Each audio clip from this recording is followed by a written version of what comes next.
Hi, I'm Joe LaGilia, and on this episode of Not Your Average Joe, we're talking with Val Miller of Amy's Angels. Hi everyone, and welcome to another episode of Not Your Average Joe, powered by Mortgage Message. My name is Joe LaGilia, and I'm joined today with Val Miller of Amy Angels. Val, welcome to the show. Thank you. Absolutely. So we're so excited to have you, especially around the holiday season. If you can, just kind of tell us who you are, where you're from, and what your mission is. Sounds good. I'm Valerie Miller. I am a physical therapist in early intervention. Early intervention are therapists that come into the homes, and those kids are birth to 3 years old. So I treat kids all in the Will County area.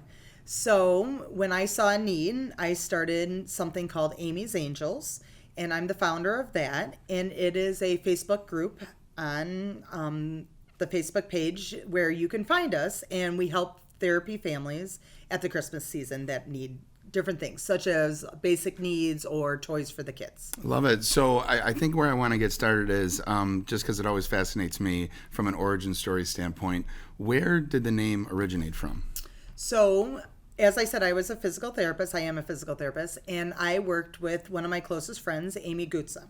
And Amy Gutza was a developmental therapist, and she was one of the most creative therapists. The kids loved her. We call our developmental therapists like the preschool teachers, and phenomenal. We worked together for over 10 years treating kids, and a lot of times we'd be in the homes together treating. And unfortunately, she had some medical complications from a surgery and passed away very young. She passed away at 40 years old. So she left behind a husband and 2 boys. And at Christmas time, Christmas was her favorite time of the year. So especially with her boys. And prior to her passing, we would pick therapy families that we worked with that we knew they were kind and working super hard, but they were a little down on their luck at Christmas time. So we would pick those families and we would help them. So one of the years, what we did was we sent the family in a limo to the mall. Oh, wow. And they got family pictures, and they had gift cards to spend on tons of presents for Christmas. They went to lunch. While they were gone in their home, we renovated their whole playroom. We painted, we decorated, we filled it up with toys, and when they came back, the kids were super excited. So they were one of our favorite things to do at Christmas. As well as prior to her passing, we went to Lamb's Fold, which is a homeless shelter on the east side of Joliet, and we renovated their whole toy room there too. We painted, we decorated, we put in tons of books, tons of toys. And we were super excited to do that one because it involved so many more families than just one. So that was the last one that Amy and I did, as well as her husband, her kids would be there renovating also and making it look really nice for them. So it was her passion to help these families in the therapy sense as well as the caring sense to help them at Christmas. So when she passed, we decided to do something in her name. And couldn't have been more perfect that at Christmas time, we then started Amy's Angels. And it was started by a bunch of her friends and family, and we've continued this now for 6 years. Oh my gosh. So first off, what an amazing way to honor your friend. Thank you. And throughout those 6 years, just talk a little bit about the impact that the mission has had, whether it be from the amount of families you've helped or just the experience of it. Sounds good. Well, we've helped probably about 35 families total. We pick 5 to 7 families every year. These families are handpicked by the therapist in the home because when we're in there treating once or twice a week, we really become part of that family. So we really see the need, and we see those kind, hardworking families that really need the help. So we're in the home, and we ask those families, would you like to make a list of basic needs and some wants that, maybe the kids would like from Santa or from Christmas. So we make that list and we put it out there, and we put it on our Facebook group, and we have a huge list, and we have about 200 people in our group right now. And they pick things off the list, or they Venmo or Zelle me money, and I go shopping for them, which I love. Hey, anyone sends me money, I love shopping with everyone's money. Absolutely. So it's tons of fun to buy those presents for the families that we know. And so then what we do is we fill all those needs. And their lists are pretty big because they need basic things like underwear. Dads need clothes if they work outside to keep them warm. A lot of winter hats, winter coats and gloves. And those winter boots are super expensive. I mean, for kids, they're like $20 and $30. So that's one of the top ones I get all the time for those kids.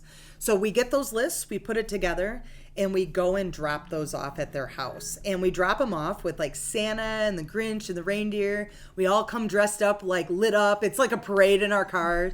So it's really fun. How amazing. So, I guess I kind of want to segue to the question, over these last 6 years, and what a great illustration you just provided.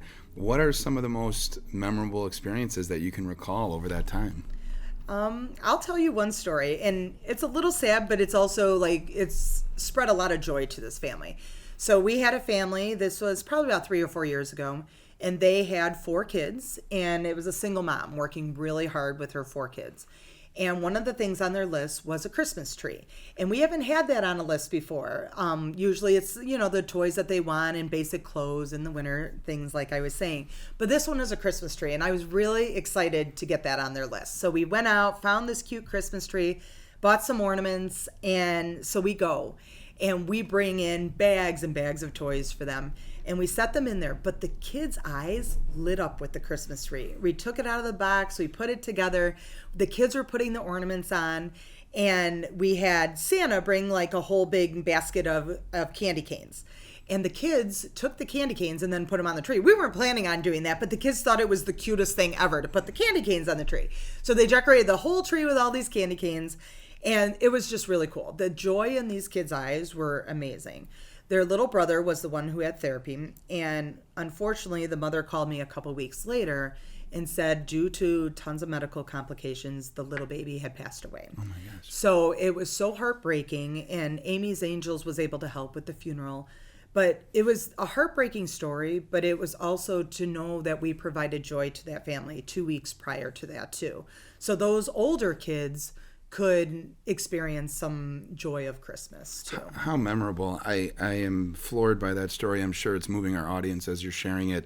The people, the group behind you, with you, side by side, where do these volunteers come from, or how do they get connected with you? So the volunteers are friends and family of Amy, also therapists that worked with Amy. As the years have gone on, some of my own friends that didn't even know Amy have joined in with their children.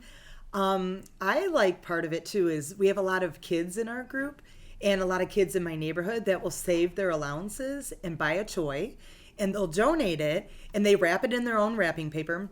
And then the parents will sit down on our drop-off day and they'll get on Facebook and they'll watch the videos. And those kids in my neighborhood love to see that their present is going to an actual family. And they get to see the kids hold the present and put it under the tree. Typically, they don't open them. They leave them for Christmas Day or Christmas Eve to open.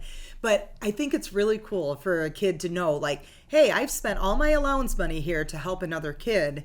And they get to see those kids and they see how excited they are. Yeah, it's so great. You could tell that you have a passion for this mission. And I guess my question would be, aside from Amy's Angels, I feel as though you've always probably been drawn to helping families with special needs. Is there more that you do that you would speak on above and beyond Amy's Angels when it comes to that? Yeah, so being the therapist for 23 years, I've met thousands and thousands of families. And I see what those families go through. They go through a lot, emotionally, financially, physically. So we saw a need out there. We also started another Facebook page called Will County Special Needs Families and Therapists. And why I did that was to support them as well as to provide resources. So a lot of times a therapist might know something, a parent might know something, but we could put it together. And over the last 5 years of having that page, we have over 1,000 families in Will County. And part of what I love about that, they support each other emotionally, as well as, say if they have a piece of medical equipment that you might think a seating device might cost $500 and it costs $5,000. It's super expensive for medical equipment. And they'll put that device on the page and they'll give it away. And it's so wonderful that they're helping each other out. It's those little acts of kindness. Instead of going and trying to sell them for thousands of dollars, they just hand it to somebody.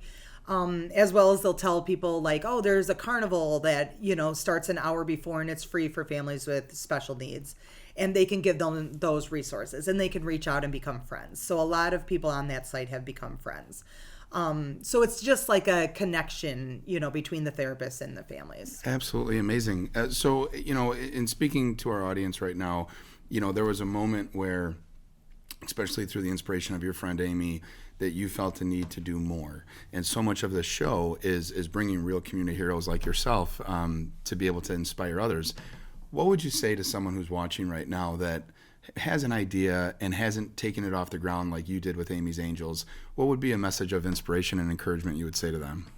Well, I definitely think in the world we're living in right now, kindness is number one. So if we can spread any kindness out there, you just start the group and see who joins, So the more we can do to help each other and reach out a helping hand, that's huge.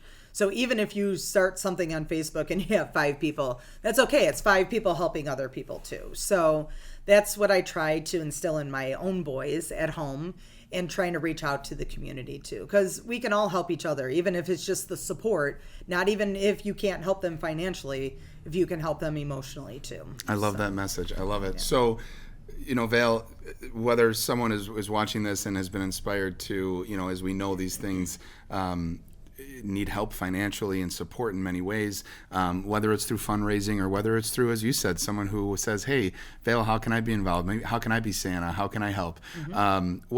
What's a few ways people can get a hold of you, whether online or offline? Well, definitely you can go to our Facebook group, and that's Amy's Angels. It's with the apostrophe S. In our main picture, there'll be all of us standing there in the dark, lit up, and it'll be Santa and the Grinch in the picture too. So you'll be able to find us on Facebook. The Will County Special Needs Families and Therapists, that's a great way for any families. We tend to have, most of the families in Will County, but if they're outside of Will County, that's fine too. They all support each other, so that's a great way to join that page. Also, my name is Valerie Miller. You can find me on Facebook. You can find me outside of that. If you find the Facebook page, it has all my information. It has my address. It has my phone number.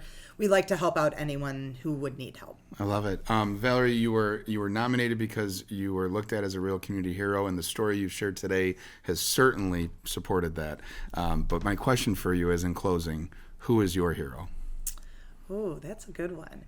Well, knowing what I've done for all these years, it's all the families I've met over 23 years. So thousands and thousands of families. I see the emotional, financial, physical toll of all these families that have somebody with special needs. It changes the family, not always for bad. It could be good too, changing what they do. But we have to support them. We have to provide them, a break for an hour, anything they might need, because it's a tough thing to handle. And I see that every day from these families I meet. So those parents, those grandparents that step up to help their kids with special needs, they're truly my hero. Love it. Well, thank you, Val, and thank you to Amy's Angels for all you do in the community. Thank you. And thank you to our audience for tuning in to another episode of Not Your Average Joe, powered by Mortgage Message. We'll see you next week, everyone. Take care.